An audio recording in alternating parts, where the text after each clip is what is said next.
The concept of object permanence is attained during Piaget's dash stage of development. बहुत ही classical question है, पता नहीं कितनी बार रिपीट हुआ है, इसलिए इसको महत्वपूर्ण की श्रेणी में नंबर 1 पे रखे हैं, है ना। तो वस्तु स्थायित्व, वस्तु के स्थायित्व की जो अवधारणा है, कॉन्सेप्ट है, वो किस स्टेज में आ जाता है। सिर्फ 50% लोग इतने आसान क्वेश्चन का जवाब सही दे पा रहे हैं, क्या हो गया है? क्योंकि इन्होंने इस बार गड़बड़ किया था आंसर की में, है ना। ये कहेंगे, देखो जो इसका सही उत्तर है वो सेंसरी मोटर ही रहेगा, है ना। इसके लिए आप कई सारे रिसोर्सेज का भी इस्तेमाल कर सकते हो। प्री ऑपरेशनल में अगर ये काउंट करते हैं तो उसमें फिर ऑप्शंस डिफरेंट देगा आपको, क्योंकि प्री ऑपरेशनल में ऑब्जेक्ट परमानेंस चला नहीं जाएगा, कहीं रहेगा वहां पे भी, है ना। लेकिन अचीव या आना ही की जो शुरुआत है वो सेंसरी मोटर का ये कैरेक्टरिस्टिक है, ये विशेषता जो है वो सेंसरी मोटर की है। अगर आप 8 महीने के बाद देखते हैं तो 8 से 12 महीने के 18 से 24 तक तो आ ही जाता है। तो 6 महीने से पहले पहले बिल्कुल भी नहीं है इसकी स्थिति। तो इस संवेदी गामक का कैरेक्टरिस्टिक है, यदि इस तरह से पूछेगा तो।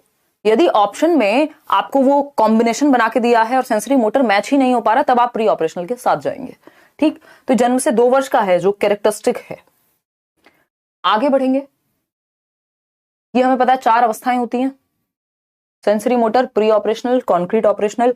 ये कैरेक्टरिस्टिक, ये जो विशेषता है वो इसी स्टेज की है। 2 से 7, 7 से 11, 11 से 15, ये 4 स्टेजेस हैं। चलिएगा देखते हैं एक बार ऑब्जेक्ट परमानेंस होता क्या है। यानी ऑब्जेक्ट व्यक्ति के दिमाग में परमानेंट हो गया है। अगर आप 6 महीने से पहले बच्चे के सामने ये एक्सपेरिमेंट करेंगे, उससे एक बॉल लेकर के छिपा देंगे कहीं पे, तो जब तक उसको वो चीज दिख रही है तब तक तो वो कहेगा हाँ एग्जिस्ट करती है। लेकिन जैसे ही आपने इस बॉल को छिपा दिया तो अब वो सोच रहा है कि भाई गई कहां ये बॉल, है ना। तो जो चीज सामने नहीं है वो फिर भी एग्जिस्ट करती है, यही ऑब्जेक्ट परमानेंस है। Out of sight out of mind होगा तो ऑब्जेक्ट परमानेंस अचीव नहीं हुई। यानी कोई ऑब्जेक्ट अगर मेरे सामने नहीं है तो वो होता ही नहीं है। तभी बच्चे रोते हैं कि मम्मी को 1 मिनट इधर से उधर हुई कि भैया मम्मी तो गायब, है ना। वो गायब नहीं है, एग्जिस्ट करती हैं। ये जब कॉन्सेप्ट आ जाएगा दिमाग में तो ऑब्जेक्ट परमानेंस अचीव हो जाएगी। इतनी बात क्लियर है हमें? बिल्कुल क्लियर है। चलिए आगे बढ़ते हैं, समझते हैं कुछ चीजों को। ये वो वाला है जो माँ बाप नहीं करते, बच्चे के सामने ऐसे हाथ लगा के और ता करते हैं तो हाथ हटाते हैं तो वो हंसने लग जाएगा, क्योंकि उसको लगेगा अभी भी ये चीज मेरे सामने है ना, या एग्जिस्ट करती है। हाथ लगाने के बाद उसको लग रहा है कि अब यहाँ पे मम्मी या पापा नहीं है। कोई खिलौना छिपा दिया और बच्चा अगर उसको ढूंढ नहीं पा रहा खुद से, इसका मतलब ऑब्जेक्ट परमानेंस अचीव नहीं हुई। उसके लिए जब वो ढूंढे, उसको रोए उसके लिए, तो इसका मतलब ऑब्जेक्ट परमानेंस अब अचीव हो रही है। उसके दिमाग में वो चीज है कि जो आउट ऑफ साइट है वो आउट ऑफ माइंड नहीं हुआ है, जो दिख नहीं रहा वो अभी भी एग्जिस्ट करता है।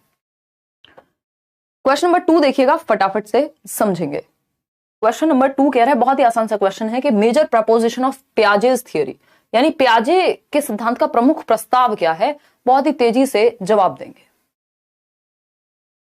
देखिए अब कोई पूछ रहा है अपेक्षा और उपेक्षा में क्या अंतर है। हिंदी की क्लास चला दें आपकी। अपेक्षा बेसिकली एक्सपेक्टेशन है, उपेक्षा इज कि आप नेग्लेक्ट कर रहे हैं उस चीज को, या आप उसको सिरे से नकार रहे हैं, क्रिटिसाइज कर रहे हैं, ठीक है ना।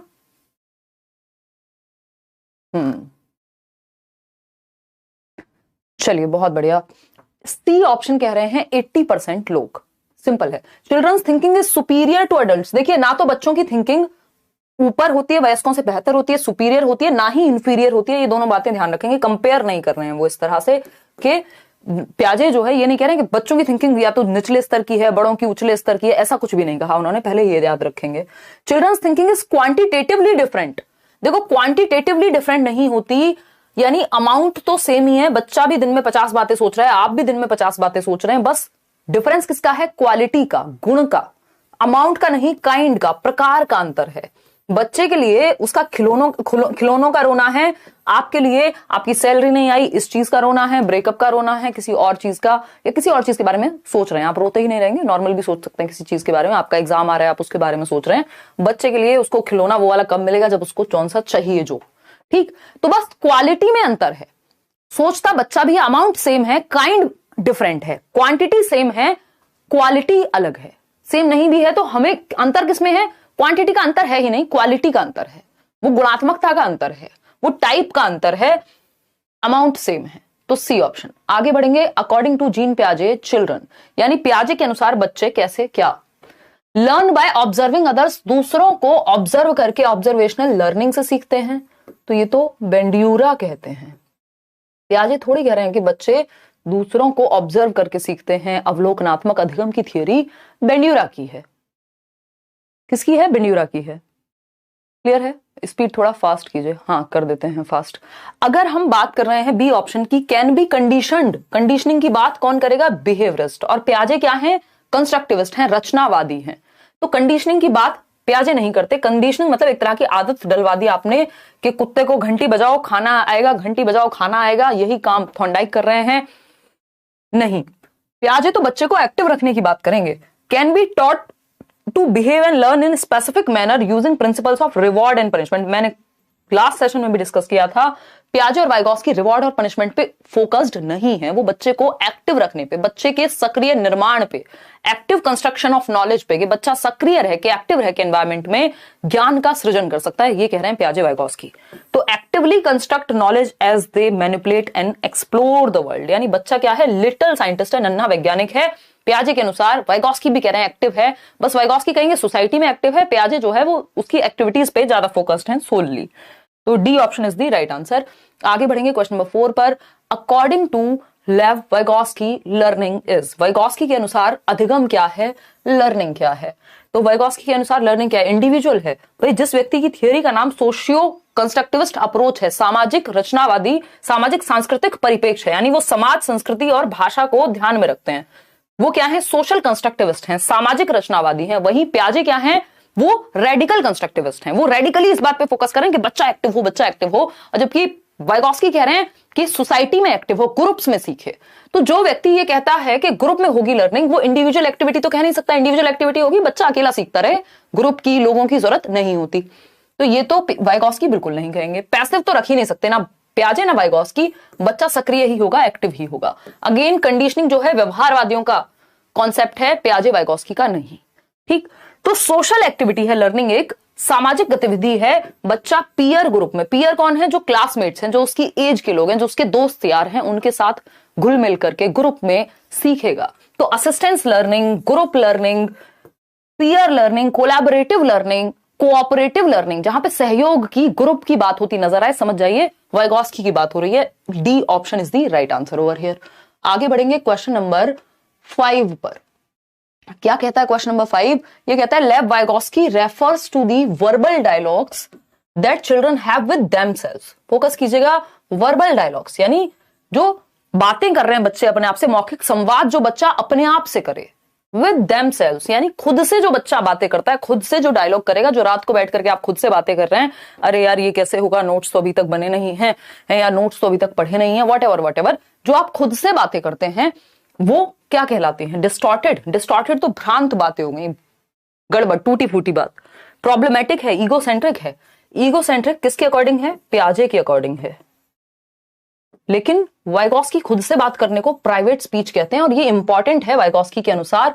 वो कह रहे हैं ये महत्वपूर्ण एक फंक्शन है जिससे बच्चे का संज्ञान बेहतर होगा, जिससे वो अपनी एक्टिविटीज को डायरेक्शन देगा। भाई आप खुद से बात करते हैं कि नहीं, देख 3 सब्जेक्ट ठीक है भाई मेरे, और बाकी 2 पे काम करना है, तो इसको मैं ऐसे कर लूंगा या ऐसे कर लूंगी। मतलब जब आप खुद से बोल बोल के बातें कर रहे हैं तो आप खुद को डायरेक्शन दे रहे हैं। यही बात वाइगॉस्की कह रहे हैं। ये कब से कब तक है?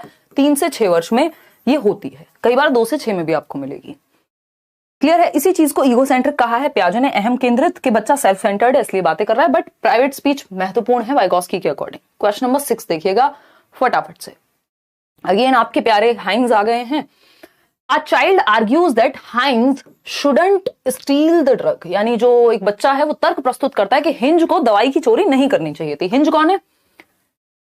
वही कोहलबर्ग का एक्सपेरिमेंट वाला बंदा, जो उन्होंने एक डिलेमा पेश की थी, कोहलबर्ग ने एक दुविधा पेश की थी कि एक व्यक्ति है हिंज या हाइंज जिसको हम कह रहे हैं इंग्लिश में, और उसको अपनी वाइफ को बचाने के लिए दवाई को चुराना पड़ता है अंत में। तो क्या उसने सही किया या नहीं किया? तो shouldn't steal the drug medicine that can save his wife, drug मतलब वो वाली दवाई जिससे उसकी वाइफ की जान बच सकती थी, उसको चुराना नहीं चाहिए था। अब रीजन पे देखना है हमें, इससे पता चलेगा कौन सी स्टेज है। Because he will be caught and sent to jail, यानी अगर हाइंस पकड़ा गया तो जेल चला जाएगा। इसका मतलब फोकस किस पे है? जेल पे है, सही और गलत पे नहीं है focus. According to Kohlberg, which stage of moral understanding does the child fall under? अगर फोकस दंड पे है, फोकस इस बात पे नहीं है कि नियम टूट जाएंगे, चोरी करना बुरी बात है, ऐसा कुछ भी नहीं लिखा। जेल भेजने से डर है, अदरवाइज जेल ना जाए तो कोई फर्क नहीं पड़ता, फिर तो सही है। तो ये वाली मॉरलिटी होती है punishment and obedience orientation. First stage है, 6 स्टेज हैं और 3 लेवल हैं कोहलबर्ग के अनुसार उनके मॉरल डेवलपमेंट में, नैतिक विकास में। तो ये पनिशमेंट एंड ओबीडियंस है, सोशल ऑर्डर मेंटेनेंस नहीं है ये, क्योंकि ये चोरी करना गलत बात है, नियमों को तोड़ना होगा, ऐसा करना, ये सब होता है यहाँ पे, और नियमों को तोड़ ही नहीं सकते, चोरी कर ही नहीं सकते, ये बात होती अगर इसकी बात होती तो।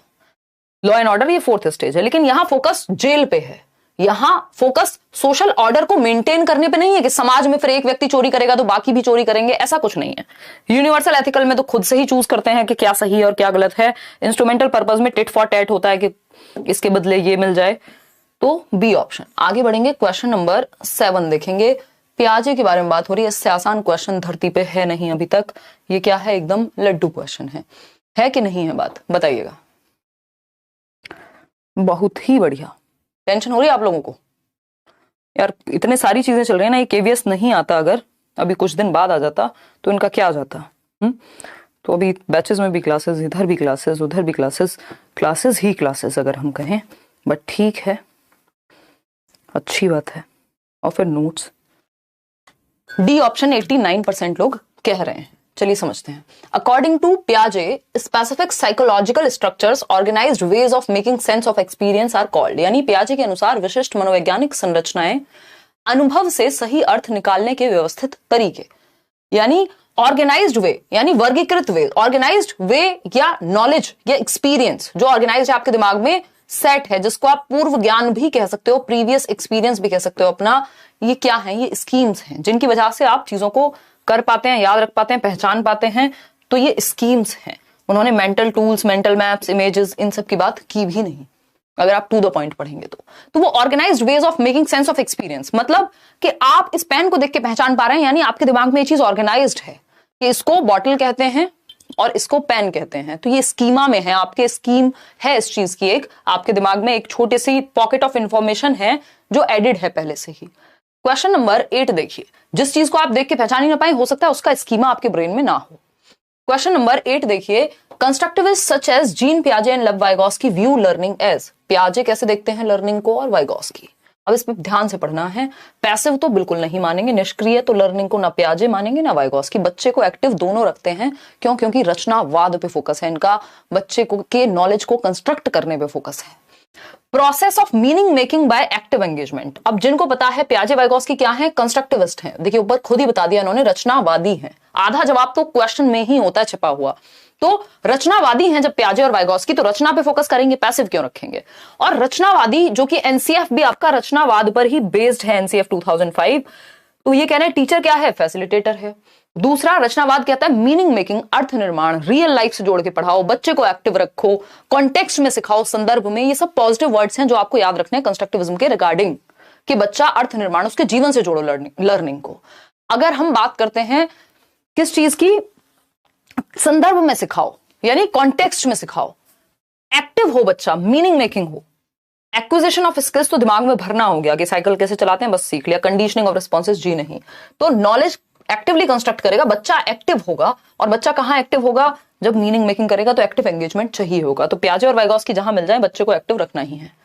क्वेश्चन नंबर 9 देखिएगा, वाइगोस्की के बारे में बात हो रही है। क्या कह रहे हैं वाइगोस्की, ये कह रहे हैं according to Lev Vygotsky, basic mental capacities that are transformed into higher cognitive processes primarily through, यानी वाइगोस्की के अनुसार आधारभूत मानसिक क्षमता, यानी वो मेंटल कैपेसिटीज, वो मेंटल एबिलिटीज जिनको हायर कॉग्निटिव प्रोसेसेस में ट्रांसफॉर्म किया जा सकता है, बदला जा सकता है, और हायर लेवल के थिंकिंग स्किल पे या कॉग्निटिव लेवल पे, जिसमें आपकी थिंकिंग बेहतर होगी। कॉग्निटिव का मतलब क्या, जो भी चीजें दिमाग से हो रही हैं, जैसे कि सोचना, समझना, जानना, जितनी भी चीजें हैं।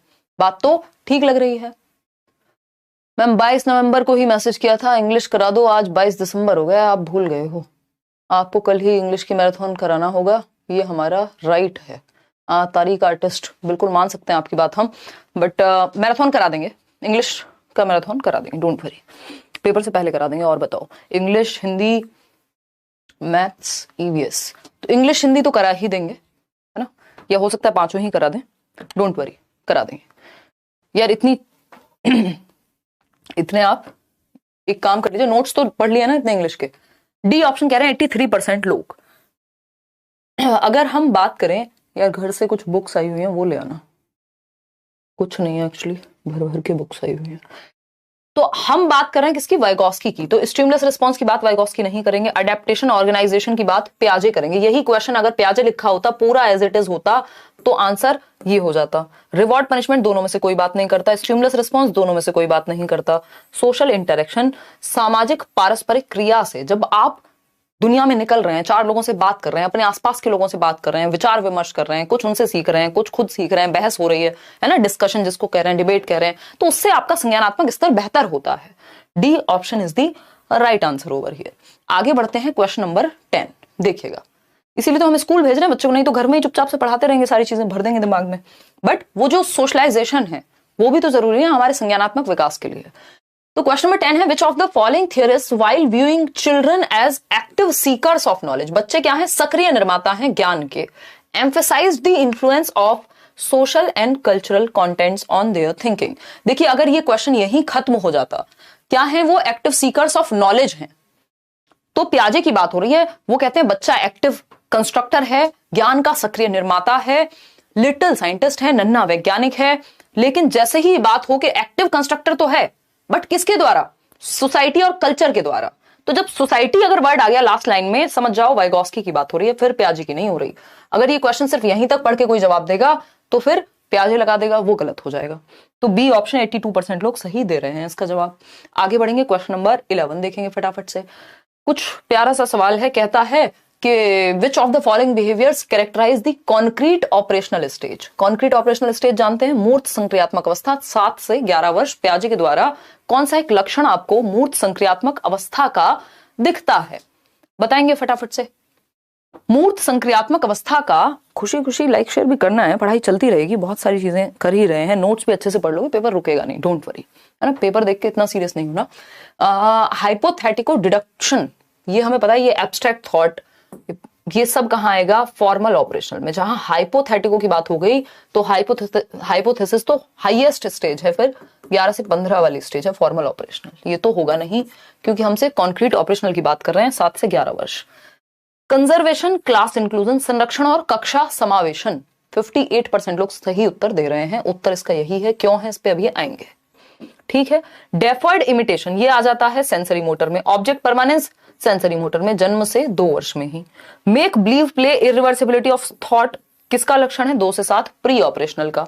ठीक, आपको पता है कॉन्क्रीट ऑपरेशनल का सीधा सा फंडा मैंने आपके साथ डिस्कस किया हुआ है, सीसीएस, यूनिवर्सिटी नहीं है चौधरी चरण सिंह। सीसीएस बोले तो कॉन्क्रीट ऑपरेशनल में क्या आता है, कंजर्वेशन, संरक्षण, दूसरी चीज है क्लासिफिकेशन, तीसरी चीज है सीरिएशन।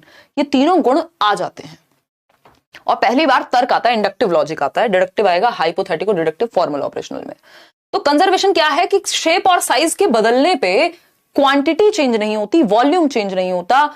ये जितना भी पानी है 600 ml, इसको मैं किसी ट्रक में डालूं, मग में डालूं, बाल्टी में डालूं, ये इतना ही रहेगा, शेप साइज चेंज करने से कोई कम ज्यादा नहीं हो जाएगा। यही समझना कंजर्वेशन है।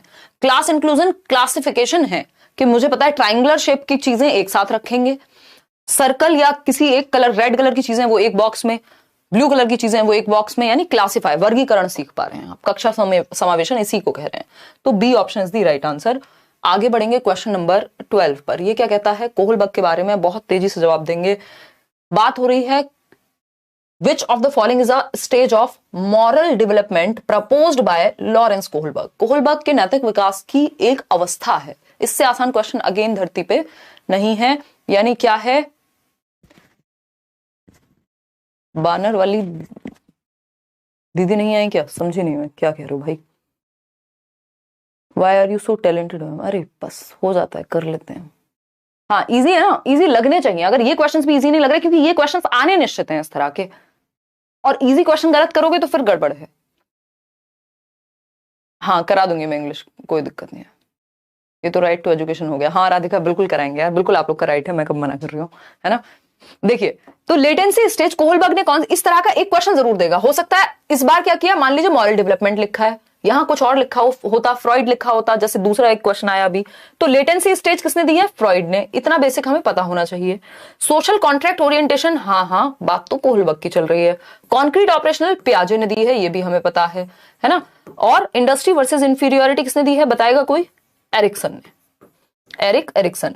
और ये सारी स्टेजेस किसकी बात कर रही है, 6 से 12 वर्ष लेटेंसी। कॉन्क्रीट ऑपरेशनल 6 से 12 वर्ष, इंडस्ट्री वर्सेस इंफीरियोरिटी 6 से 12 वर्ष, और ये भी उसी के बीच में आती है, तो यानी स्कूल एज की ही कहीं ना कहीं बात हो रही है, ये भी हमें ऑब्जर्व करना पड़ेगा। तो जरूरी नहीं है ना जो क्वेश्चन पूछा बस एज इट इज पूछ लेगा, इन्हीं ऑप्शन में से किसी एक से क्वेश्चन बना देगा। तो सामाजिक अनुबंध अभिविन्यास जिसको हम कहते हैं fourth stage, law and order, जहां रूल्स ब्रेक नहीं हो सकते, रूल्स आर रूल्स, ये है बी ऑप्शन, फोर्थ स्टेज है कोहलबर्ग का सेकेंड लेवल का। आगे बढ़ेंगे, क्वेश्चन नंबर 14 से पहले 13 आता है। ये कह रहे हैं according to Jean Piaget's theory of cognitive development hypothetico deductive reasoning. इसका जवाब मैंने आपको दिया था। देखिएगा जब भी डिडक्टिव वर्ड लिखा है तो वो सबसे लास्ट में आएगा। डिडक्टिव का मतलब ही है कि आप रूल टू एग्जाम्पल जा पाएंगे, हाइपोथेसिस मतलब परिकल्पना, इमेजिनेशन करके रीजनिंग लगा पाएंगे। अगर इंडक्टिव रीजनिंग या सिर्फ रीजनिंग लिखा होगा तो कॉन्क्रीट ऑपरेशनल, क्योंकि मूर्त संक्रियात्मक में सबसे पहले क्या आती है, लॉजिक आता है। वो कैसा लॉजिक है, इंडक्टिव लॉजिक है, यानी एग्जाम्पल से रूल जाने के लिए। नहीं आज ठंड नहीं लग रही माही, आज लाइट्स बहुत ज्यादा है। एक्चुअली हमारे पास साक्षात जैकेट है बट हमने क्लासेस में पहनी, तो ये देख रहे हो इसका रिफ्लेक्शन इतना है लाइट के साथ, व्हाइट कलर होने की वजह से, मतलब व्हाइट तो नहीं है बट एग्जैक्टली व्हाइट, तो मैं आपको दिखूंगी नहीं, आपकी आंखों में चुभने लगूंगी, इसलिए हटा दिया इसको। Now you got it. हाँ तो कर लेते हैं, हो जाता है। देखिए अगर हम बात करें हाइपोथेटिको डिडक्टिव रीजनिंग की, परिकल्पनात्मक निगमनात्मक चिंतन की, तो ये हाईएस्ट स्टेज पे आएगा। और अगर एब्स्ट्रैक्ट थॉट की बात करता तब भी आंसर यही होता, अमूर्त चिंतन भी इसी स्टेज पर आता है। 11 से 15 वर्ष पियाजे की हाईएस्ट स्टेज। SPCF 4 स्टेजेस हैं, sensory motor, pre operational, concrete operational, formal operational, ठीक है ना। अगर सिर्फ इंडक्टिव लॉजिक होता तो ये हो जाता 7 से 11 वाला। चलिए आगे बढ़ेंगे नेक्स्ट क्वेश्चन की तरफ। आगे बढ़ेंगे क्वेश्चन नंबर 14। क्या कहता है क्वेश्चन नंबर 14? अगर हम बात करते हैं drawing implications from Piaget's theory of cognitive development, यानी पियाजे की थ्योरी से यदि आप इंप्लीकेशन निकालते हो, उसको क्लासरूम में यूज करने की बात करते हो, उसके एजुकेशनल इंप्लीकेशन की बात करते हो कि कक्षा में कैसे यूज करेंगे किसी भी थ्योरी को, ये हम पढ़ते हैं लगभग हर सेशन में आजकल। तो 6 to 8 क्लास का बच्चा है, यानी छठी से आठवीं मतलब 13 या 14, 12 से 14 वर्ष का बच्चा रहा होगा। भाई हमारा राइट टू एजुकेशन एक्ट क्या कहता है कि 6 से 14 वर्ष के बच्चे को फ्री एजुकेशन दो, यानी 8th क्लास तक फ्री एंड कंपलसरी एजुकेशन है। तो 14 साल के बीच में ही होगा ना, 12 से 14 के बीच में होगा 6 to 8 का बच्चा। एज देख के समझना है ना कौन सी स्टेज की बात हो रही है। तो क्या करेंगे आप, इसको रटना नहीं है कि आपको जवाब पता है तो जवाब दे दिया, क्यों है जवाब उसको समझना जरूरी है, क्योंकि इसी क्वेश्चन घुमाएगा तो फिर आप घूम जाएंगे। डिस्करेज तो आप लॉजिकल आर्ग्यूमेंट्स को कर ही नहीं सकते, क्योंकि ये तो लॉजिकल थिंकिंग की स्टेज है। लॉजिक आता है पहली बार कॉन्क्रीट ऑपरेशनल में 7 से 11 में, हालांकि ये 1 साल और आगे आ गए हैं उससे, ठीक है ना। ठीक है, पैसेज तो नहीं तारीख, अभी इतना समय तो शायद नहीं है, बट हाँ हम मैराथन करा देंगे इंग्लिश की, पक्का प्रॉमिस है, पेपर से पहले चाहे कुछ हो जाए, ठीक। Present problems that require reasoning based solutions, यानी ऐसी समस्याएं प्रस्तुत करो जिसमें तर्क का प्रयोग हो। बिल्कुल सही बात है, कॉन्क्रीट से ताजा बच्चा निकला है और फॉर्मल ऑपरेशनल की तरफ बढ़ रहा है, तो रीजनिंग जो है वो वाले क्वेश्चंस जिसमें रीजनिंग हो, जिसमें तर्क हो, जिससे कि तर्क अभी नया आया है उसका यूज करे और एब्स्ट्रैक्ट थिंकिंग की तरफ बढ़ पाए। बिल्कुल। Use only concrete materials to teach a concept. अब कई लोगों को यह लग सकता है कि कॉन्क्रीट मटेरियल, क्योंकि कॉन्क्रीट ऑपरेशनल से जस्ट निकला है बच्चा, वही 12 साल के आसपास है। देखिए कॉन्क्रीट ऑपरेशनल 7, 8, 9 तक सही रहते हैं, उसके बाद फिर आपको लॉजिक का भी प्रयोग करना है, ठीक, क्योंकि कॉन्क्रीट का मतलब है हर चीज दिखाओ। अब जो बच्चा 12 से 14 वर्ष में है उसको तो रीजनिंग का प्रयोग करेंगे ना, तर्क का प्रयोग करेंगे, वो तर्क की एज है, ठीक। उससे छोटा होता तो अब हम बात कर सकते थे।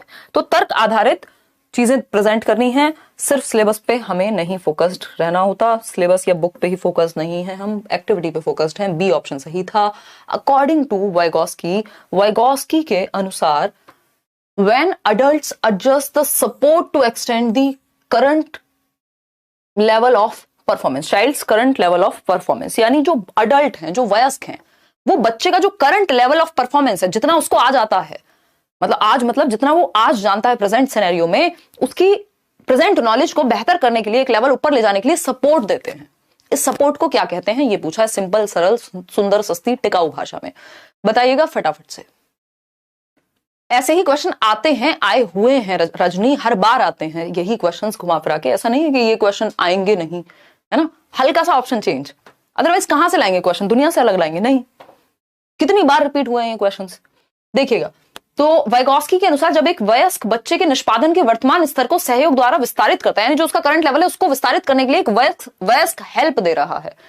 अब इसको ZPD नहीं कहेंगे क्योंकि हेल्प की बात हो रही है, हेल्प दे रहा है। अगर पूछा होता इस हेल्प, करंट लेवल और जो वो कर सकता है किसी की हेल्प के साथ और इंडिविजुअली, उन दोनों के बीच का डिफरेंस, या जिस दायरे में हेल्प दी जा रही है उस दायरे के बारे में पूछता, तब ZPD हो जाता। लेकिन अभी इस हेल्प के बारे में बात हो रही है, जो वयस्क हेल्प देते हैं उसको क्या कह रहे हैं, तो ये स्कैफोल्डिंग कहलाती है, टेम्परेरी हेल्प। जब आप साइकिल चलाना सीखते हैं, कोई व्यक्ति साइकिल पीछे से पकड़ता है और धीरे धीरे छोड़ देता है, जैसे ही आप साइकिल चलाना सीख जाते हैं, उसको स्कैफोल्डिंग कहते हैं, टेम्परेरी हेल्प कहते हैं।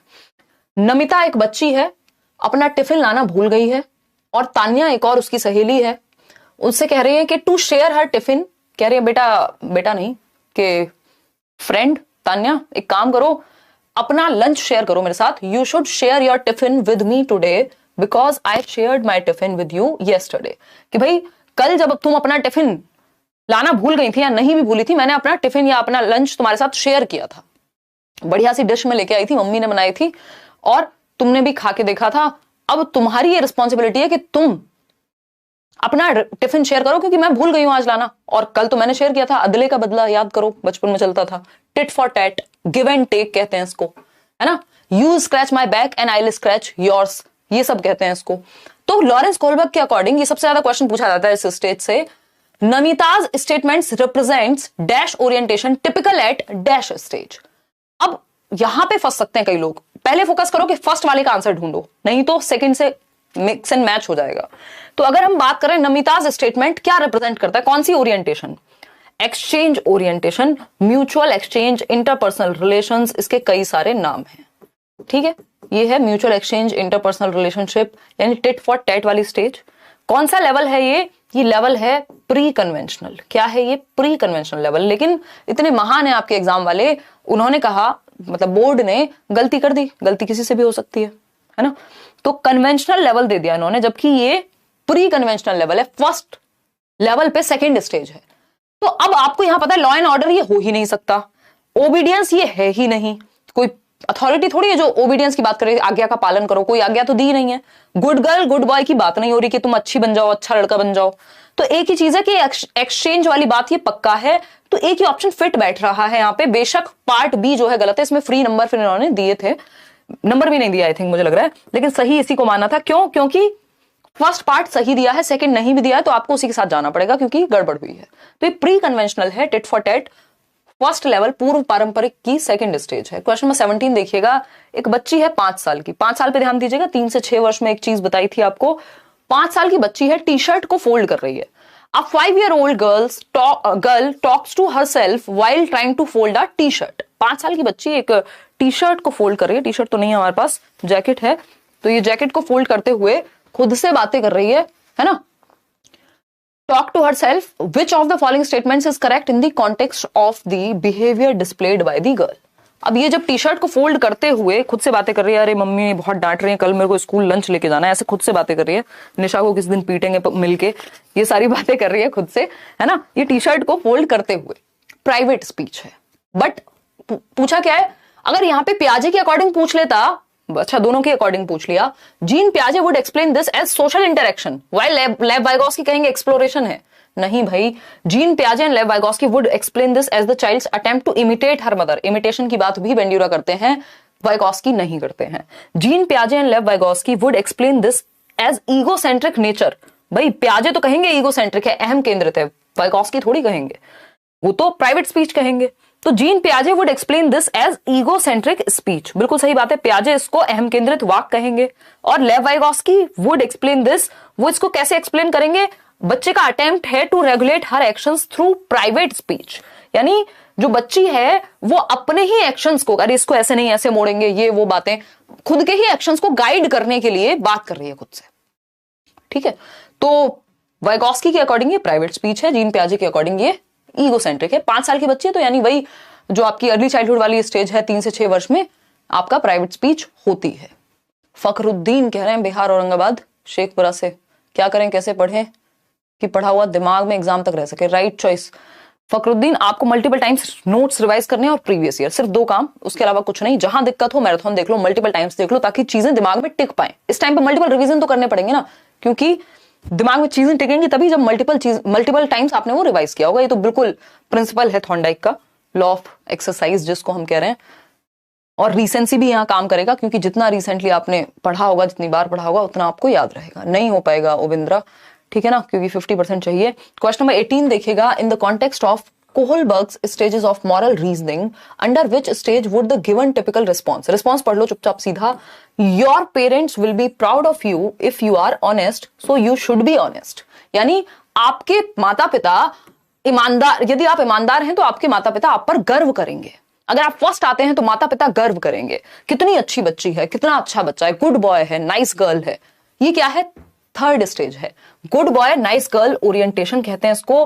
कन्वेंशनल लेवल है ये, यानी सेकंड लेवल की थर्ड स्टेज है ये। परंपराएं या समाज को जब हम ध्यान में रखते हैं अपनी मॉरलिटी के लिए, तो ये अच्छी लड़की अच्छा लड़का अभिविन्यास है कि माँ बाप गौरवान्वित महसूस करेंगे, यानी गुड गर्ल कहेंगे, गुड बॉय कहेंगे। ठीक है बात। लॉ एंड ऑर्डर तो नियमों का पालन करना है, पनिशमेंट से बचने के लिए नंबर लाने हैं। सोशल कॉन्ट्रैक्ट ओरिएंटेशन अगेन के नियमों का पालन करना है। ठीक, क्लियर है? क्लियर है या नहीं है? इजी लग रही है ना रजनी? बस इजी ही लगना चाहिए। चलिए आगे बढ़ते हैं। जब ये लॉ एंड ऑर्डर और सोशल कॉन्ट्रैक्ट को एक साथ दे दे तो समझ जाना ये फिफ्थ स्टेज की बात हो गई फिर, क्योंकि लॉ एंड ऑर्डर को सोशल कॉन्ट्रैक्ट भी ये कह देते हैं, सोशल ऑर्डर मेंटेनिंग कह देते हैं। क्वेश्चन नंबर 19 देखिएगा, क्या कहता है ये देखेंगे। Which of the following statements is correct about Jean Piaget's theory of cognitive development. पियाजे के बारे में कौन सा एक स्टेटमेंट सही है बताइएगा। पियाजे को तो आप बता ही सकते हैं ना, पियाजे तो चचा है वैसे भी, फटाफट से बताएंगे। और क्या करेंगे, लाइक शेयर करेंगे। कितने 29,000 लोग हैं, हम इतनी रात को, आधी रात पे तो हम पढ़ाई करते हैं, है ना। यूएस के टाइम टेबल से तो चल रहे हैं हम। देखिएगा, पियाजे argues that instead of progressing through stages cognitive development is continuous. अच्छा, मतलब पियाजे का तर्क है कि संज्ञानात्मक विकास चरणों में आगे बढ़ने की अपेक्षा निरंतर होता है। मतलब निरंतर मतलब एक तो कॉन्टिन्यूअस होता है, तो पियाजे ने तो डिसकॉन्टिन्यूअस कहा है डेवलपमेंट को, ये तो हम पढ़ चुके हैं बहुत बार। दूसरा ये कह रहे हैं कि स्टेजेस में नहीं होता, मतलब पियाजे कह रहे हैं कि स्टेजेस में डेवलपमेंट नहीं होता और खुद 4 स्टेजेस दे दी, तो कोई सेंस है इस बात की? नहीं है। अगर हम बात करते हैं, पियाजे has proposed 5 distinct stages of cognitive development, यानी पियाजे ने संज्ञानात्मक विकास के 5 चरण दिए हैं। हम तो 4 ही पढ़ रहे हैं, एनसीईआरटी भी 4 पढ़ा रही है, पूरी दुनिया के सारे पेपर 4 पढ़ा रहे हैं, तो एसपीसीएफ 4 स्टेज है, 5 नहीं है सरकार। ए ऑप्शन 53% पता नहीं कैसे दे रहे हैं, हैं? क्या हो गया, क्या खा के आए हो भाई, हैं? ए ऑप्शन कैसे हो सकता है? कॉन्टिन्यूअस है कैसे? पियाजे कॉन्टिन्यूअस कहने लग गए डेवलपमेंट को, कब? नींद में? नहीं नहीं नहीं नहीं सरकार, ऐसे नहीं होता। C option, the stages are invariant which means that no stage can be skipped, यानी किसी चरण को छोड़ा नहीं जा सकता क्योंकि ये चरण स्थिर हैं। अच्छी नहीं लग रही ये बात? क्या किसी स्टेज को स्किप कर सकते हो कि भाई ये वाली स्टेज पसंद नहीं आ रही? एक काम करो, पियाजे कह रहे हैं प्री ऑपरेशनल से सीधा फॉर्मल ऑपरेशनल पे पहुंचेगा बच्चा, यानी जो आपकी पूर्व संक्रियात्मक अवस्था है उससे सीधा औपचारिक संक्रियात्मक पे पहुंचेगा, जंप कर जाएगा। ऐसे थोड़ी होता है, ऐसे कैसे चलेगा दीदी और भैयाओ, गलत जवाब दे रहे हो। The sequence of the stages can vary according to the cultural context of children. भैया जो स्टेज दे दी ना जिस व्यक्ति ने, चाहे वो पियाजे हो, कोहलबर्ग हो, वाइगॉस्किन तो दी ही नहीं है, पियाजे हो, कोहलबर्ग हो, फ्रॉइड हो, जितने भी लोग, एरिक्सन हो, जितने भी लोग स्टेजेस की बात करेंगे वो पूरी दुनिया के लिए एक जैसी देते हैं स्टेज। ऐसा नहीं है इस कंट्री के लिए अलग स्टेज, किसी और के लिए अलग स्टेज। तो ये तो हो ही नहीं सकता कि कल्चर के हिसाब से स्टेज बदल जाए, कि इंडिया में जो है पियाजे की कॉन्क्रीट ऑपरेशनल रहेगी 7 से 11 और अमेरिका में रहेगी 11 से 15, फिर तो पॉइंट ही खत्म हो जाएगा। तो the stages are invariant which means that no stage can be skipped, यानी किसी भी चरण को छोड़ा नहीं जा सकता क्योंकि ये चरण स्थिर हैं, फिक्स्ड हैं। Sensory motor, pre operational, concrete operational, formal operational दुनिया की सारी किताबों में मिलेगा। ऐसा नहीं आपके लिए अलग हो जाएगा, किसी और कंट्री के लिए अलग हो जाएगा। समझ पा रहे हैं? तो सी ऑप्शन सही होगा। इसका ध्यान रखना है, इतना सब कुछ पढ़ने के बाद भी अगर हम फंस जाएंगे क्वेश्चंस में तो कैसे चलेगा। और कॉन्टिन्यूअस नहीं है पियाजे के अकॉर्डिंग, क्योंकि जो व्यक्ति स्टेजेस की बात करेगा वो डेवलपमेंट को कॉन्टिन्यूअस नहीं मान सकता। वो कह रहा है एक स्टेज में इतना, फिर इतना, फिर इतना, फिर इतना। इसका मतलब डिसकॉन्टिन्यूअस हो गया, असतत हो गया, अनिरंतर हो गया क्या विकास। जबकि वाइगॉस्की कह देंगे कि कॉन्टिन्यूअस है, निरंतर है। क्यों? क्योंकि उन्होंने कोई स्टेज नहीं दी। वो तो कह रहे हैं सोसाइटी और कल्चर के हिसाब से बदलता रहेगा, है ना। तो सोसाइटी और कल्चर के हिसाब से बदलता रहेगा, ये तो वाइगॉस्की कहेंगे, क्योंकि इन्होंने कोई एज और स्टेज नहीं दी, इन्होंने तो फिक्स्ड स्टेजेस दी हैं, ये बदल नहीं सकती पियाजे के अकॉर्डिंग। और डेवलपमेंट डिसकंटीन्यूअस है क्योंकि स्टेजेस में हो रहा है, अलग अलग क्वालिटेटिव स्टेजेस में हो रहा है। समझे कि नहीं? आगे बढ़ जाएं। क्वेश्चन नंबर 20 देखिएगा। और बताइएगा क्या सही होगा, क्या सही होगा बताइए फटाफट से, फिर हम आगे बढ़ेंगे।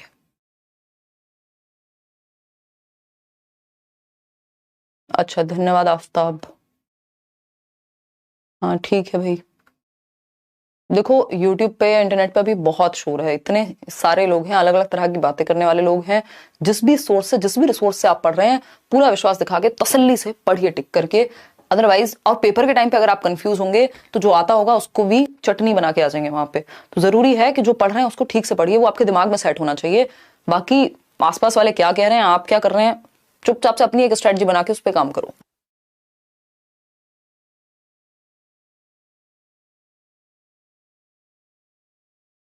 देखिएगा, अगर हम बात कर रहे हैं बी ऑप्शन की, 45% लोग कह रहे हैं द कॉन्सेप्ट ऑफ कंजर्वेशन यानी संरक्षण की बात हो रही है एज प्रपोज्ड बाय जीन पियाजे। इसका मतलब क्या है? बी कह रहे हैं 44% लोग। मैम मेरे एक्चुअल डीओबी है इतना, but CTET pre admit card आ गया है 7 दिसंबर 1997 से, तो क्या मेरा फाइनल एडमिट कार्ड आएगा क्या? देखो एडमिट कार्ड तो अब आपका आएगा अगर प्री एडमिट कार्ड आ गया है तो, बट ये चीज एक बार देख लीजिएगा, अगर आपकी गलती रही है तो कुछ नहीं कर पाएंगे, अदरवाइज सीबीएसई जाइए, इसको सुलझाइए पेपर के बाद, पेपर से पहले ही सुलझा लीजिए वैसे तो अगर हम बात कर रहे हैं कंजर्वेशन की, संरक्षण की, तो ये क्या है? It is important to protect wild life and forest. भैया प्याजे की बात हो रही है, इन जनरल बात नहीं हो रही है कि वाइल्ड लाइफ को बचा लो, इसको कंजर्वेशन कह रहे हैं, एनवायरमेंट के कॉन्टेक्स्ट में नहीं कह रहे हैं। Certain physical properties remain the same even when outward appearances change, यानी जो कुछ फिजिकल प्रॉपर्टीज होती हैं, जो भौतिक गुणधर्म होते हैं, है ना, वो सेम रहते हैं। जैसे वॉल्यूम या अमाउंट क्या है? एक फिजिकल प्रॉपर्टी है कि इस बॉटल में जितना पानी है, 200 ml है, 500 ml है, 300 ml है, तो 300 ml पानी यदि मैं इस, या 200 ही मान लेते हैं, इस मग में डाल दूं, तब भी कुछ भौतिक प्रॉपर्टी, क्या ये ml वाली प्रॉपर्टी, ये अमाउंट वाली, या मैं कहूं वॉल्यूम वाली जो प्रॉपर्टी है वो सेम रहेगी। बेशक मैं क्या कर दूं, आउटवर्ड अपीयरेंस को चेंज कर दूं, यानी बाहरी आकृति को बदल दूं, इस मग में डाल दूं बॉटल की जगह, मग की आकृति अलग है, बॉटल की आकृति यानी शेप और साइज अलग है, अपीयरेंस अलग है, लेकिन वॉल्यूम फिर भी सेम रहेगा। इसी को कंजर्वेशन कहते हैं कि शेप और साइज के बदलने पे क्वांटिटी सेम रहती है, अमाउंट सेम रहती है, वॉल्यूम सेम रहता है। ठीक है ना? पूजा कह रही है ma'am I am from HP. अच्छा, हिमाचल प्रदेश। डीएलएड के एग्जाम चल रहे हैं, 29 दिसंबर तक हैं, और सेम डे पर मेरा सीटेट एग्जाम है। अब क्या करें, एलिमेंट्री एजुकेशन वाले कोई सॉल्यूशन नहीं दे रहे। ऑफ कोर्स वो कैसे दे देंगे सॉल्यूशन, तो ये अब आपको देखना है कि दोनों में से कोई एक पेपर भी अगर आप दे पाओ। अगर पेपर 1 तो वैसे सुबह ही होता है, अदरवाइज तो फिर इसमें कोई भी सच सॉल्यूशन आपके हाथ में नहीं होगा, क्योंकि आप या तो फिर सीटेट क्लियर करोगे और बैक का पेपर फिर से देना जो आपका आ जाए इम्प्रूवमेंट। देखिएगा, तो कोई बात नहीं, वही कर लो आपका डीएलएड वाला। One can arrive at the correct conclusion by systematically testing hypothesis. तो ये तो कंजर्वेशन की बात ही नहीं, दूसरों के पर्सपेक्टिव को लेना क्या कहलाता है, ये तो अगेन ऐसी बात हो रही है कि ये ईगो सेंट्रिज्म की बात हो रही है। तो यहां पे ये सब तो चलेगा ही नहीं, B option is the right answer. Question number 21 देखिएगा, कोहलबर्ग के बारे में कुछ चर्चा हो रही है, समझेंगे। Lawrence Kohlberg's theory of moral reasoning has been criticised on several counts. जब कोहलबर्ग के क्रिटिसिज्म की बात करें तो 99% केसेस में चक्कर यही रहता है कि या तो उनकी थियरी को जेंडर बायस कहा होगा या फिर कल्चरल बायस की बात हुई होगी, कि कल्चरल डिफरेंसेस को यहाँ पे ध्यान में नहीं रखा जाता, कि कल्चरल डिफरेंसेस होते हैं, इसका ध्यान नहीं रखा जाता, क्योंकि स्टेजेस तो पूरी दुनिया के लिए सेम है कोहलबर्ग की। तो अगर हम बात कर रहे हैं यहां, तो Kohlberg has not given typical responses to each stage. नहीं, हर एक स्टेज पे रीजनिंग क्या होगी बच्चे की दिया हुआ है उन्होंने। Kohlberg has duplicated Piaget's method, duplicate नहीं किया है, बेस्ड है उस चीज पे थियरी, थियरी इन्होंने अपनी ही दी है। Kohlberg's theory does not focus on children's responses, भाई बच्चों के रिस्पॉन्सेज पे तो बनाई है उन्होंने theory. Kohlberg has based his study primarily on a male sample. ये एक प्रॉब्लम है कि जेंडर बायस थियरी है, फेमिनिन एस्पेक्ट को, फेमिनिन एस्पेक्ट ऑफ केयर को उन्होंने कंसिडर नहीं किया है, जो कि कैरल गिलिगन कह ही रही हैं। D option. आगे बढ़ेंगे, क्वेश्चन नंबर 22 देखिएगा एक बार, 25 क्वेश्चन है, फटाफट से करेंगे। Which of the following statements describe Piaget and Vygotsky's views on language and thought? ये क्वेश्चन मैंने जान के डाला है क्योंकि इसमें आप कंफ्यूज होते हैं कि पियाजे भाषा और विचार के बारे में क्या कहते हैं और वाइगॉस्की भाषा और विचार के बारे में क्या कहते हैं। फटाफट से बताएंगे और आगे बढ़ेंगे। ये एडमिट कार्ड वाले जितने परेशान हो रहे हैं ना, कल मैं एक बार इस पर बात कर लूंगी, समय निकाल के। कल भी कैसे करूंगी यार, इतनी चीजें एक साथ चल रही हैं, करूंगी। मतलब या तो फिर क्लास में होती है या इन्फॉर्मेशन आती है, दोनों में से एक ही चीज हो पा रही है। देखिएगा, करते हैं कुछ ना कुछ, करते हैं प्रबंध। निम्नलिखित में से सैटरडे संडे को आपकी क्लासेस रखेंगे ज्यादा, और क्या रखेंगे, हाँ वेंसडे बहुत ज्यादा, ठीक है। तो लैंग्वेज एंड थॉट की अगर हम बात करते हैं, पियाजे और वाइगोस्की कैसे व्यू करते हैं, उसको कैसे देखते हैं। According to Vygotsky, thought emerges first, and according to पियाजे, language has a profound effect on thought. अगर आपको पूरा नहीं पढ़ना, यहीं तक ही पढ़ लीजिए। According to Vygotsky, thought emerges first, यानी विचार पहले आता है वाइगोस्की के अनुसार। यही गलत हो गई ये बात, क्योंकि विचार पहले पियाजे के अकॉर्डिंग आता है, वाइगोस्की के अकॉर्डिंग नहीं। वाइगोस्की ने ये नहीं कहा कि कौन पहले आता है कौन बाद में, वो कह रहे हैं दोनों साथ साथ चलते हैं, बाद में मर्ज हो जाते हैं। अकॉर्डिंग टू पियाजे, thought emerges first, and according to Vygotsky, language has a profound effect on thought. पता नहीं। Both view thought as emerging from the child's language, ऐसा नहीं है। Both view language as emerging from the child's thought, ऐसा भी नहीं है। तो पियाजे के अकॉर्डिंग थॉट पहले आता है, और वाइगोस्की के अकॉर्डिंग जो लैंग्वेज है उसका थॉट पे अच्छा खासा प्रभाव है। यानी थॉट पे प्रभाव है का मतलब क्या है भाई, थिंकिंग मतलब कॉग्निटिव डेवलपमेंट। तो वाइगोस्की के अकॉर्डिंग तो लैंग्वेज से डेवलपमेंट हो रहा है ना थिंकिंग का या कॉग्निटिव स्किल्स का। तो ये तो बात सही है कि सिंबॉलिक लैंग्वेज से या लैंग्वेज से कॉग्निटिव डेवलपमेंट होता है, ये वाइगोस्की कह रहे हैं। पियाजे कह रहे हैं पहले थॉट आएगा, पहले कॉग्निटिव डेवलपमेंट आएगा, उससे लैंग्वेज डेवलपमेंट होगा। तो पहले थॉट आता है, ये पियाजे कहते हैं। और पहले जो थॉट है, पहले और बाद में की तो बात ही नहीं कर रहे वाइगोस्की, वो कह रहे हैं कि थॉट पर जो प्रभाव है वो लैंग्वेज का है। इसको एक बार ऐसे समझते हैं, बी ऑप्शन यहां सही है। हमारे पास समय भी है, देखिएगा। अगर हम बात कर रहे हैं थॉट और लैंग्वेज की, किसकी बात कर रहे हैं, थॉट और लैंग्वेज की, लैंग्वेज और थॉट। तो पियाजे कहते हैं कि thought not only proceeds language but also determines it. यानी थॉट ना केवल भाषा से पहले आएगा, बल्कि यह भी निश्चित करेगा, निर्धारित करेगा कि भाषा क्या बोली जाएगी। मतलब जब मैं कुछ बोल रही हूं तो उससे पहले मैं सोच रही हूं, और वो सोच मेरी भाषा को निर्देशित कर रही है। ये पियाजे कह रहे हैं कि पहले विचार आता है, बाद में भाषा आती है। यानी ये कह रहे हैं कि जो थॉट है, जो थिंकिंग है, जो कॉग्निटिव डेवलपमेंट है, उससे लैंग्वेज आ रही है, ना कि ऑपोजिट होगा। कौन कह रहे हैं, पियाजे। वाइगोस्की के केस में वाइगोस्की कह रहे हैं जो लैंग्वेज है, जो लैंग्वेज है वो कॉग्निटिव डेवलपमेंट को, यानी वो आपके थॉट को, वो आपकी थिंकिंग को बेहतर करती है ना। तो लैंग्वेज से कॉग्निटिव डेवलपमेंट होता है, या लैंग्वेज टूल है कॉग्निटिव डेवलपमेंट के लिए। ऐसा कौन कह रहे हैं, वाइगोस्की ब्रो कह रहे हैं, डूड कह रहे हैं, ठीक है ना। तो वाइगोस्की कह रहे हैं कि भाई जो आपकी लैंग्वेज है उससे तो आप अपनी समझ बेहतर कर रहे हैं। आप आज यहां जो सीख रहे हैं लैंग्वेज से सीख रहे हैं, और आपकी समझ बेहतर हो रही है, ऐसा वाइगोस्की कह रहे हैं। पियाजे कह रहे हैं नहीं, पहले थॉट आया, बाद में भाषा सीखी बच्चे ने, और थॉट ने निर्धारित किया कि हम लैंग्वेज क्या यूज करेंगे। और अगर हम वाइगोस्की की बात करें, वो कह रहे हैं दोनों पैरेलल चलते रहते हैं, मर्ज हो जाते हैं एक टाइम के बाद जाकर के। तो लैंग्वेज जो है वो कॉग्निटिव डेवलपमेंट के लिए, संज्ञानात्मक विकास के लिए, हमारी थिंकिंग के लिए एक टूल का काम करती है, ऐसा वाइगोस्की कहते हैं। पियाजे कहते हैं भाई जो थॉट है उससे लैंग्वेज का डेवलपमेंट होगा, या जो सिंबॉलिक थॉट है उससे लैंग्वेज विकसित होती है। क्लियर है बात, आगे बढ़ेंगे। क्वेश्चन नंबर 23 देखिएगा, वाइगोस्की के अकॉर्डिंग क्या सही है। According to Vygotsky, interaction with adults and peers does not influence. अच्छा, बड़ों के साथ इंटरेक्शन से कोई डेवलपमेंट नहीं होता, ये तो गलत हो गई भाई। वाइगोस्की तो कह ही रहे हैं सोसाइटी और कल्चर से सीख रहे हैं जो भी सीख रहे हैं। फिर बात आती है language development changes the nature of human thought. यही तो बात हो रही थी ना अभी, कि जो भाषा का विकास है वो आपके विचार पर प्रभाव डालेगा। जबकि पियाजे कह रहे थे पहले विचार बाद में भाषा। ये नहीं कह रहे कि पहले भाषा आ रही है, बट ये कह रहे हैं कि जो इन्फ्लुएंस है, जो भाषा का इन्फ्लुएंस है थॉट पे, तो भाषा से थॉट विकसित हो रहा है। पहले और बाद में की बात वाइगोस्की नहीं कर रहे हैं। Culture plays a very small role. ऐसा नहीं है कि आपकी संस्कृति का प्रभाव नहीं है आपके डेवलपमेंट पे, वो तो कह रहे हैं समाज और संस्कृति का ही प्रभाव है। लैंग्वेज कैसे, एक्विजिशन डिवाइस, LAD से सीखते हैं, तो ये तो बाबा नॉम चॉम्स्की कह के गए हैं कि LAD लैंग्वेज एक्विजिशन डिवाइस, जो कि आपके ह्यूमंस में एक एबिलिटी होती है जिसके थ्रू वो भाषा बोलते हैं। तो भाषा विकास मतलब आपकी लैंग्वेज जैसे डेवलप हुई है वो आपके थॉट को इन्फ्लुएंस करेगी, ऐसा वाइगोस्की कह रहे हैं। क्वेश्चन नंबर 24 देखिएगा, सेकंड लास्ट क्वेश्चन है। क्वेश्चन है Lawrence Kohlberg's theory which level signifies the absence of morality in its true sense, यानी जीरो मॉरलिटी क्या है, अनुपस्थिति है मॉरलिटी की, अपनी कोई नैतिकता नहीं है बच्चे की, जो बाहर से भर दिया गया है वही सही है, जीरो मॉरलिटी ऑफ सेल्फ, खुद की कोई मॉरलिटी, खुद का कोई सही गलत नहीं होता बच्चे के लिए, किस स्टेज में बताइएगा। मैम लास्ट ईयर आपकी वजह से सीटेट क्लियर हुआ है, जूनियर रह गया था, इस बार दे रही हूँ बट नेम के आगे कुमारी लगाना भूल गई, 10th में कुमारी लगा हुआ है, तो क्या कोई प्रॉब्लम है? हाँ बिल्कुल प्रॉब्लम है प्रीति, इस तरह की चीजें हम भूल नहीं सकते ना, बिल्कुल प्रॉब्लम है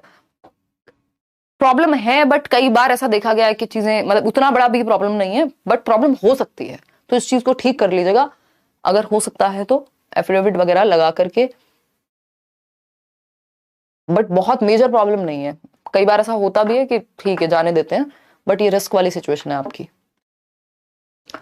चलिए 88, हाँ 81, 82 पे आपका क्लियर हो जाएगा ओबीसी से अगर आप हैं तो, हिंदी इंग्लिश मैथ्स पेडागोजी भी आएगी, हाँ आएगी, कराएंगे भी हम मेरम, डोंट वरी। देखिएगा बी ऑप्शन कह रहे हैं 69% लोग, बिल्कुल लेवल 1 है, ये प्री कन्वेंशनल लेवल है, पूर्व पारंपरिक यानी परंपराओं से पहले, जहां उसको कुछ मतलब नहीं है समाज में क्या सही गलत है, क्या परंपराएं हैं, जब आप छोटे होते हैं आपको खाना मिल जाए टाइम पे, आपको क्या पड़ा है कौन सही कौन गलत है ना, और ये वही स्टेज है जहां पे punishment and obedience, tit for TET, उसके लिए कोई अपनी कोई मॉरलिटी नहीं है, भाई मैंने तेरे को टिफिन दिया था तू मेरे को दे दे, पनिशमेंट से बचना है इसलिए आज्ञा पालन करनी है, सही गलत कुछ नहीं है उसके लिए, अपनी मॉरलिटी जीरो है। लेवल 2 पे होता है कि कन्वेंशन यानी समाज में जो चल रहा है वो सही है, फिर लेवल 3 पे सेल्फ, लेवल 2 पर सोसाइटी तय कर रही है सही गलत, लेवल 3 पर खुद से चूज कर रहे हैं सही गलत, लेवल 1 पे एक्सटर्नल सोर्सेज हैं, खुद की मॉरलिटी जीरो है। ठीक है, 3 लेवल हैं, 6 स्टेजेस हैं। लास्ट क्वेश्चन आज के लिए पढ़िएगा, जवाब दीजिएगा इसका, फिर आगे बढ़ेंगे, कराएंगे यार मैराथन भी, डोंट वरी, क्वेश्चंस भी करेंगे भरपूर।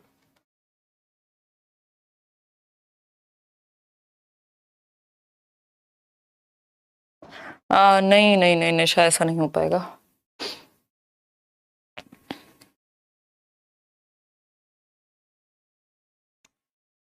बता दिया इरम के बारे में हमने, क्या केवीएस इंटरव्यू में इन नंबर की वजह से प्रॉब्लम, नहीं नहीं नहीं, सीटेट के नंबर से कोई प्रॉब्लम नहीं होगी, आप इंटरव्यू बढ़िया देके आइए, आप रिटर्न में अच्छे नंबर लेके आइए, किसी को फर्क नहीं पड़ रहा, बहुत रेयरेस्ट सिचुएशन होती है इस तरह की कि 2 लोगों के नंबर क्लैश हो रहे हो तब इस तरह की बातें हो, ठीक है ना।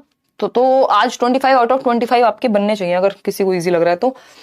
पियाजे proposes that pre operational children are unable to conserve, यानी 2-7 वर्ष वाले बच्चे जो हैं वो संरक्षण नहीं आता उनमें, वो शेप और साइज के चेंज होने पे क्वांटिटी चेंज हो जाती है, ये मान लेंगे, उनको लगेगा एक 4 मान लीजिए बॉल्स हैं, तो जो क्लोज रखी हुई हैं वो छोटी हैं या कम स्पेस ले रही हैं, जो दूर दूर रखी हुई है वो बड़ी लाइन है, जबकि ये 4 ही बॉल्स हैं।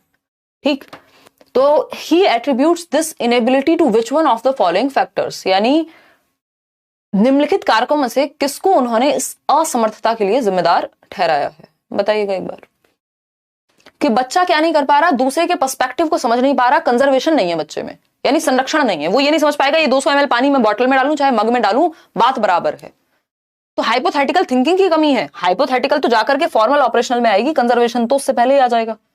पर्सनल फेबल है, देखिए पर्सनल फेबल 2 तरह के होते हैं, एक होता है आपका पर्सनल फेबल जिसको आप कहते हैं कि यूनिकनेस का पर्सनल फेबल होता है, ये भी एडोलेसेंस में होती है इस तरह की चीजें, 12 से 18 के वर्ष के बीच में, कि आपको लगता है आप दुनिया से यूनिक हैं, है ना, मेरे वाली अलग है, मेरे वाला अलग है, वो वाली कहानी है ये पर्सनल फेबल यानी यूनिकनेस। दूसरी एक पर्सनल फेबल होती है इनविंसिबल फेबल होती है, कि आपको लगता है आप तो मतलब इमॉर्टल हैं, या आप तो कुछ अलग है, ना तो आप तेज गाड़ी चलाएंगे तो आपका एक्सीडेंट नहीं होगा, लेटा के घुमा दो कहीं से भी बाइक, है ना, तो वो इनविंसिबल फेबल है, जो आपने अपने दिमाग को कहानी सुना दी, कल्पनाशील कहानी।